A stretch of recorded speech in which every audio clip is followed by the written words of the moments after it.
We were at a meeting out of town, and I just woke up in the morning with just not feeling right and, pain in my stomach. And I had people give me the feedback, oh, it's your lower right, that's appendicitis, you need to go to the hospital. So I did. They said, well, we're gonna go in and we're gonna just remove the appendix. You'll be out the door tomorrow and flying home to Atlanta.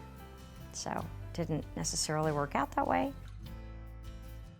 Was diagnosed with a form of colon cancer called appendiceal carcinoma, which is a tumor in the appendix. But I think really I went into mom mode of, okay, we got this, we can figure this out. I have a 13-year-old at home who I have to go home and tell him what's going on. You go into mission mode of, fine, tell me everything I need to know, next steps. So for me, I went into major research mode of the whys in the house. And that's driven a lot of where I am today, is just figuring out, what are they telling me? Is it right? Questioning what everybody shared with me. They recommended chemotherapy, which, I had a feeling about putting a chemical in the body to cure an illness. I had been an avid cycler for 6 to 8 months prior to that. And I felt like, well, what does cycling do? It pushes everything that I put in my body that's bad out. So I felt like as quickly as they put that chemo in, it served a purpose, but I wanted to push it out on the other side.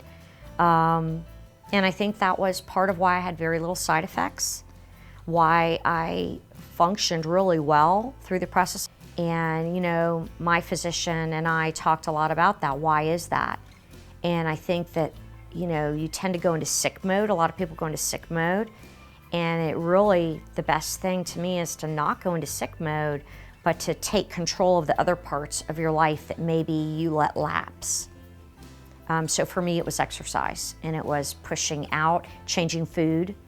I don't know definitely what made a difference, but I think a combination of all of that made a difference. I finished my chemo in August of 2012. My then fiance and I said, we're gonna end the year on an up note. Let's get married in October. So my whole life in 12 was actually kind of a high, because I'd been told really bad news, but to me it was a wake-up call. It was a catalyst. It was very energizing. I know my son, the first thing we all think about as moms is, I can't let the shield go down that there's a problem, because if I do that, then he worries, and if he worries, I worry, and it becomes this cycle. So I think for me, it was acknowledging that he gets that shield isn't impervious. He wanted to hear when it wasn't going so good, or when I felt like garbage, or whatever. He wanted to know that. It is a common thought that I've heard other cancer survivors, thrivers share.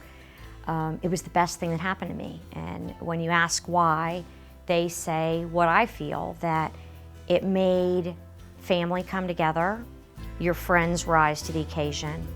People that were what you wouldn't think as active friends come forward